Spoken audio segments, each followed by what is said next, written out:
eu coloquei na primeira página da pasta esse e-mail que eu recebi do Dr. Vladimir Martinez, que é um advogado especialista em fundos de pensão.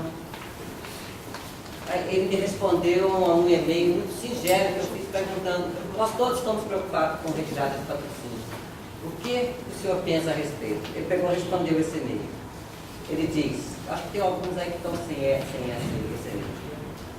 Quando escrevi o meu livro Retirada de Patrocínio, e até hoje, 2012, sempre estranhei um tema de tão grande relevância ser disciplinado numa simples circular. É o que a gente sempre diz, né?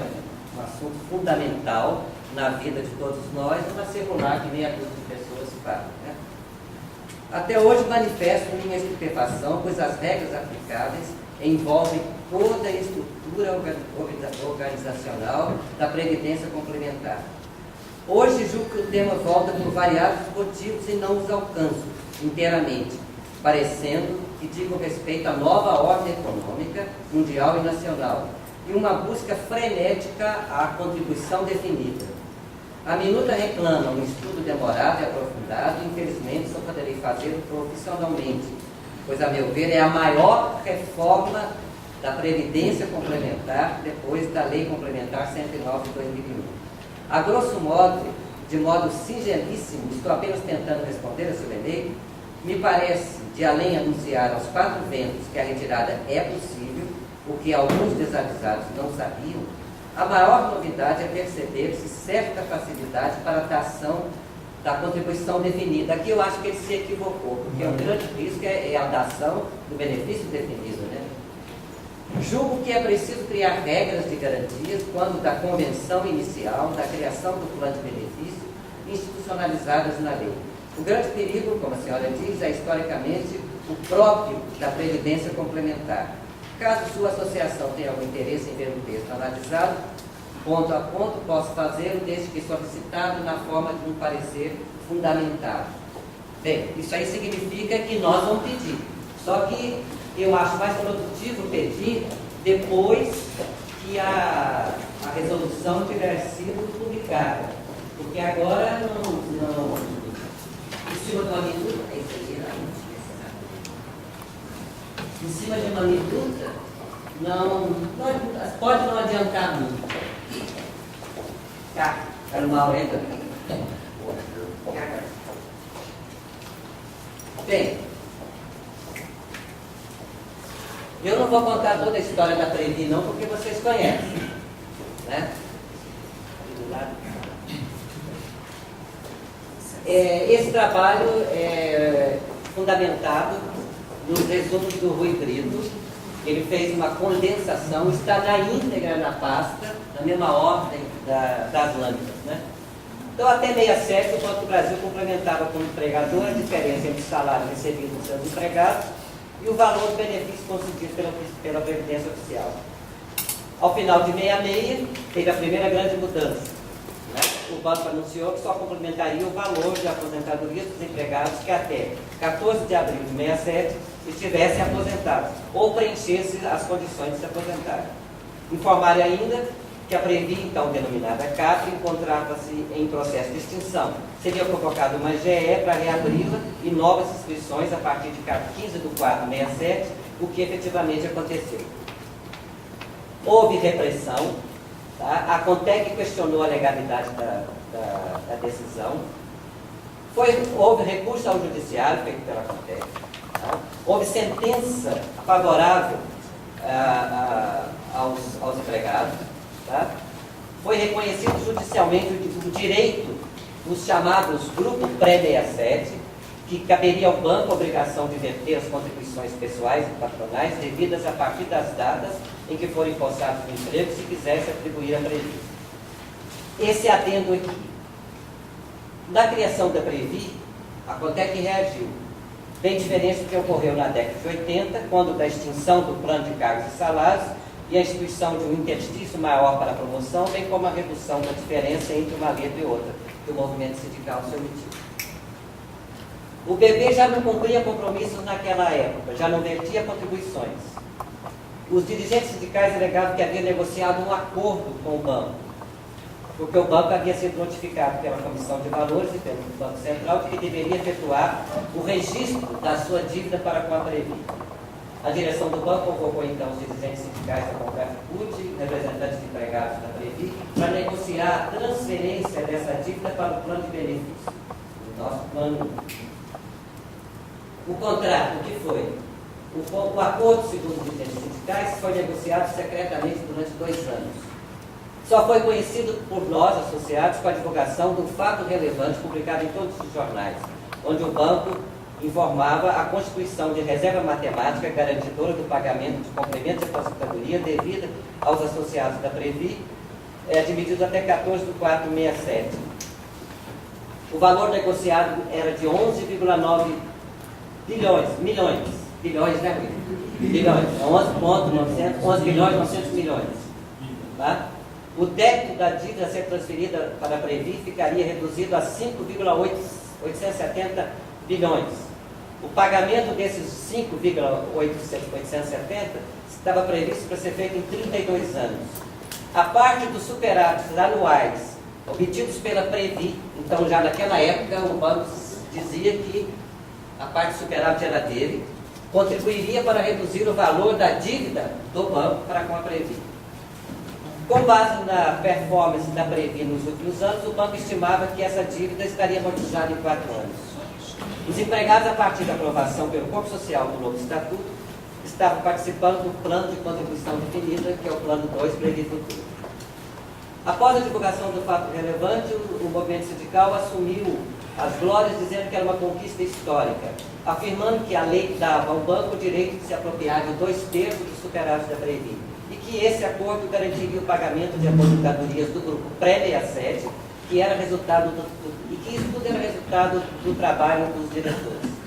Ainda assim, esse acordo só foi aprovado em segundo turno, e a reforma só foi aprovada, e a reforma estatutária foi aprovada antes de conhecidos os termos do acordo. Um grupo de funcionários foi à Justiça questionando a aprovação desse estatuto exatamente pelo vínculo com o acordo. O banco transferiu, com esse contrato de 1997, mediante garantia de ressarcimento em 32 anos, o seu passivo previdenciário relativo à dívida de 10 bilhões, 959 bilhões, 471.182, que moeda que era? 97?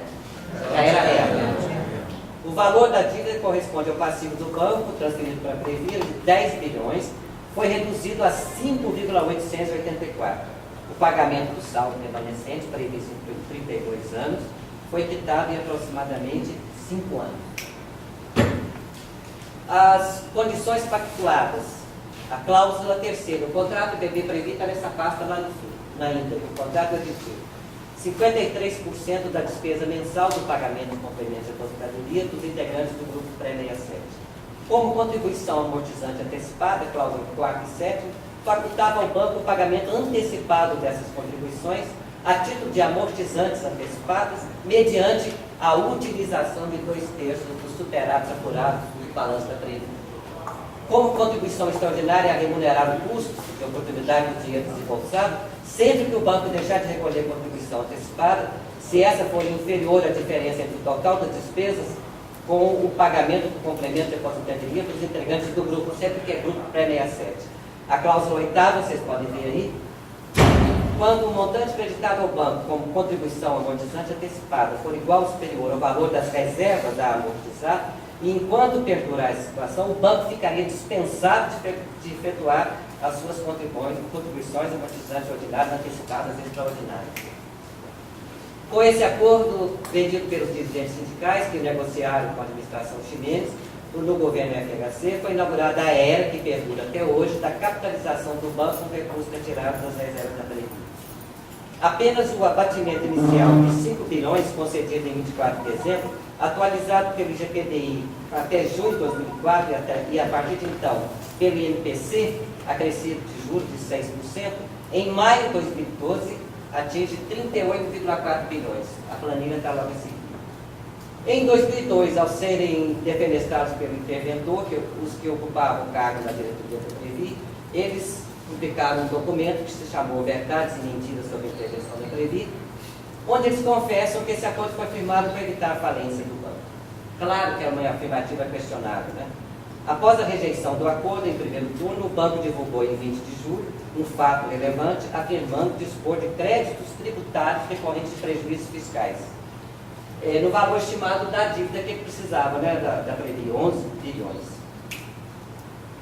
Não foi possível conhecer o valor integral das amortizações antecipadas até julho de 2005, quando foi suspenso o pagamento de tais contribuições, porque as contribuições amortizantes antecipadas se equiparam às reservas a amortizar, conforme prevê a causa oitava. Em 2000, o diretor fiscal interventor foi nomeado para aplicar a paridade contributiva ao plano de benefícios, que determinou ilegalmente o levantamento dos superávitos do plano em 15 de dezembro. Ele fechou o balanço da Previ em 15 de dezembro, apurando um valor de 5,726 bilhões. Desse total, o interventor mandou abater 3 bilhões de reais para elevar as reservas matemáticas para a implantação da paridade. Dividiu em duas partes, 1,5,4 bilhões, sendo uma para o patrocinador e outra para participantes do plano. Mandou retirar do saldo atribuído ao patrocinador 2,273 bilhões, a quantia de 2,209 para crédito do banco na conta contribuições amortizantes antecipadas. O saldo de 63 bilhões do patrocinador e o de 354 mil dos empregados foi contabilizado no fundo de paridade. Já passou aquela notinha da plana, né? Ora, a primeira observação é que a paridade contributiva, que foi fixada no artigo parágrafo 3º do artigo 202, a ser implantada em 2 anos na forma do artigo 5º da emenda complementar número 20, não se aplicava ao nosso plano de benefício, porque era um plano fechado em 97, era um contrato, quem é advogado aí sabe, o ato jurídico perfeito, depois que você encerra, você não poderia mexer mais. No entanto, eles mexeram. O plano de benefício estava fechado desde 24 de dezembro de 97, vedado as novas admissões, conforme o artigo 47 do Estatuto vigente. Por esse motivo, o diretor fiscal não poderia mandar apartar do superávit de 3,8 bilhões de reais. E os diretores da Previ que acataram sua determinação deveriam responder por gestão temerária. A segunda observação é que 2,209 bilhões de reais, que o diretor fiscal mandou acreditar no banco, como amortização antecipada da dívida, foi questionado por ações judiciais, nós somos a justiça, com obtenção de liminar, motivo porque ficou retido na conta Fundo Paridade até novembro de 2005, quando o seu valor era de 5 bilhões. Nessa ocasião, houve um novo acordo, tá? E foi celebrado um acordo para sua liberação a crédito do banco em contribuições amortizantes antecipadas. Acordo de 2006, sob a condição do banco contribuir com 2,8 para a elevação das reservas matemáticas em decorrência da redução da parcela prevista. Tá? E existe ação judicial questionando também a parcela prevista. Antes do acordo, os empregados e patrocinadores, a direção da Previ, todos eles eram liberados pelo banco com salário que fosse efetivo, acrescido de comissão de função. Na alteração estatutária decorrente do acordo, passaram a ser remunerados a débito do plano em valores equivalentes ao cargo de direção do banco. As distorções ocasionadas por esse acordo constituem a causa de irregularidades que descaracterizaram os objetivos das entidades fechadas de previdência complementar, patrocinada como fundo de pensão sem fins lucrativos, na mesma medida que favoreceu o enriquecimento sem causa do patrocinador. Cite-se como exemplo a resolução 26, que instituiu, sob eufemismo de reversão de valores, a devolução ao patrocinador das contribuições por ele repassadas. Vamos aqui, então.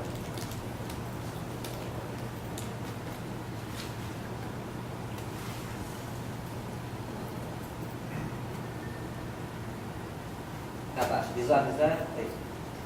Demora um pouquinho para abrir, ainda não, frio.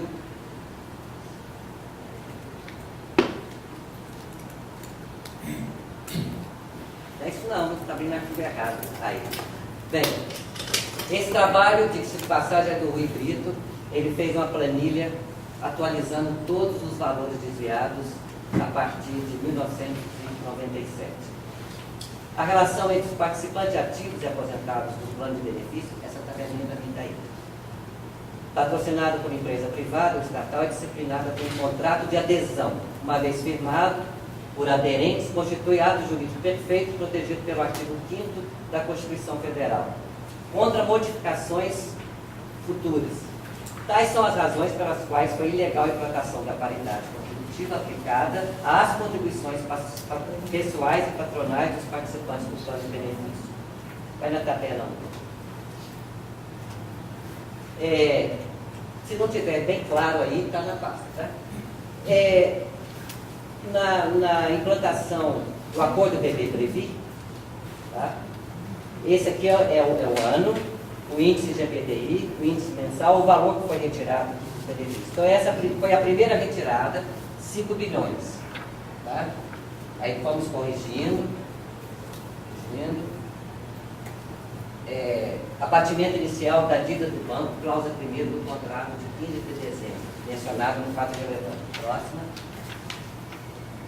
Aqui em dezembro de 2000, 2 bilhões 209 e 1 bilhão 544. Vamos lá embaixo para ter explicação disso.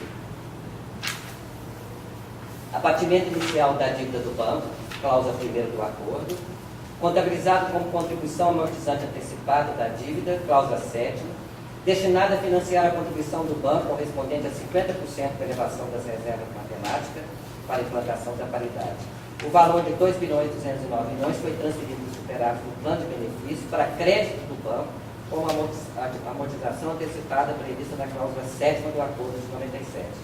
Portanto, não poderia ter outra destinação, como teve até 2006, quando parte desse valor foi utilizado como contribuição patronal para a elevação das reservas inerente à redução da parcela prevista. Próxima. Tá? Vamos lá ver que são aqueles aqui 4 bilhões, as atualizações, 3 bilhões, decimais.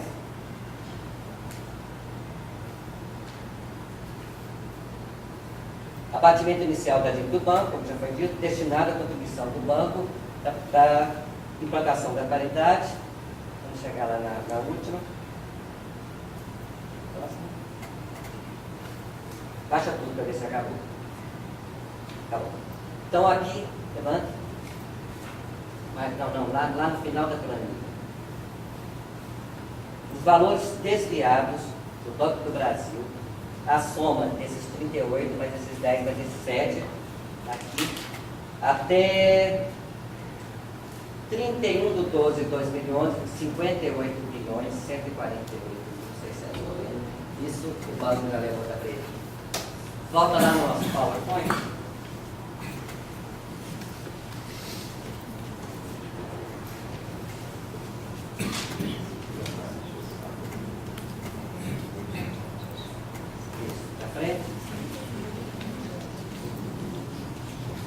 Bem, em 2007 o que foi feito?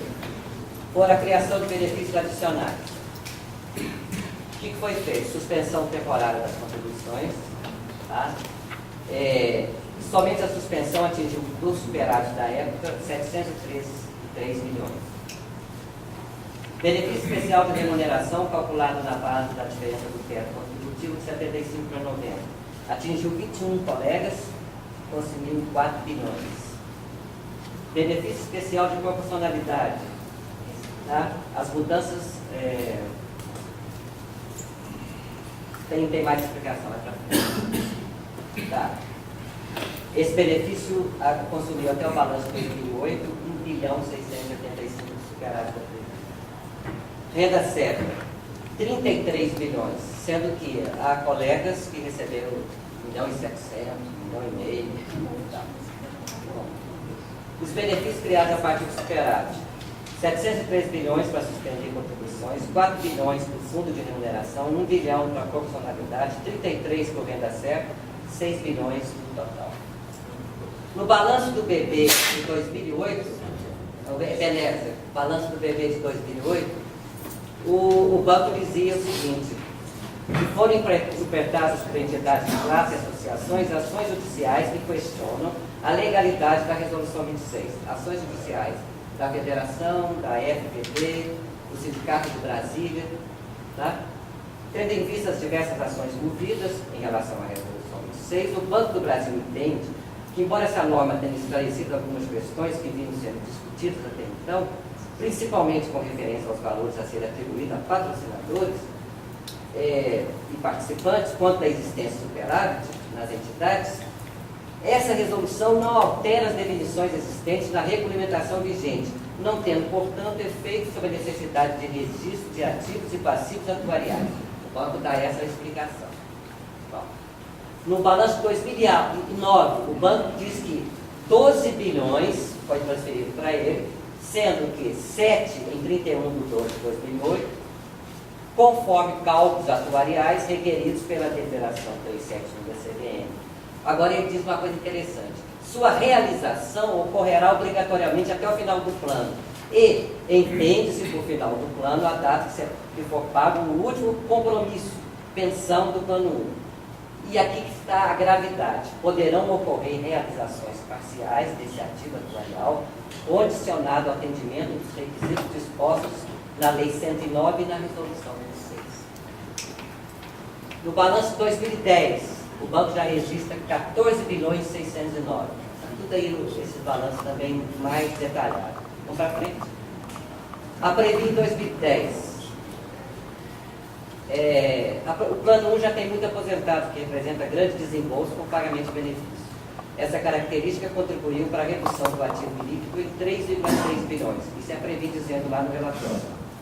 Tá? Mas que a saída de recursos para pagamento foi bem maior do que a entrada das nossas contribuições. Aí ela apresenta em 2010 o patrimônio dela e a reserva especial para a intervenção do plano. Em 2010 era 17 bilhões. Tá. Aí vem o pedido de resolução 26, que eu vou passar rapidamente, porque além de ter cópia aí, vocês sabem. Pode ir para frente. Tá? Aí. Em relação aos planos de benefícios patrocinados pelos entes, no artigo 1º da Lei 108, a utilização da reserva especial para a melhoria de benefícios deverá se dar sob a forma de benefício temporário, não incorporar de benefício mensal. Quando diz, tem que ser temporário. Então, está sujeito a acabar. Então, isso em 2009, nós éramos 86.473 aposentados e pensionistas e ativos do plano 1. Tá, agora aqui em 2011, no último balanço da Previ, nós somos 119 no total entre aposentados, ativos externos. Vamos?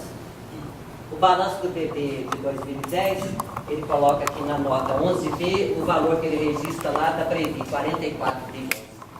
Daqueles 59, o banco está reconhecendo os 44. Tá? Aqui, a realização do ativo atuarial está no balanço do banco. Registrado em outros créditos, cadê os outros créditos? Está na página de lá, os 44. Ocorrerá voluntariamente até o final do plano, entende? No final do plano, a data que será paga no benefício. Olha o perigo lá, né? Aquele valor que estava registrado em outros créditos. No balanço de 2011, os outros créditos estão aqui. Transferência de patrimônio. No exercício, saldo inicial de 141, 133 no final. Pode ir para frente, esses balanços estão todos aí. Agora, entrando na história da retirada de patrocínio. Eu pedi ao Dr. Wagner que fizesse um parecer a respeito. Vocês todos estão bem atualizados a respeito das notícias, dos termos da minuta. Então, embora o parecer esteja na mão de vocês, eu gostaria que o Dr. Wagner, se pudesse, falasse um pouco sobre a fundamentação do parecer, como o senhor vê.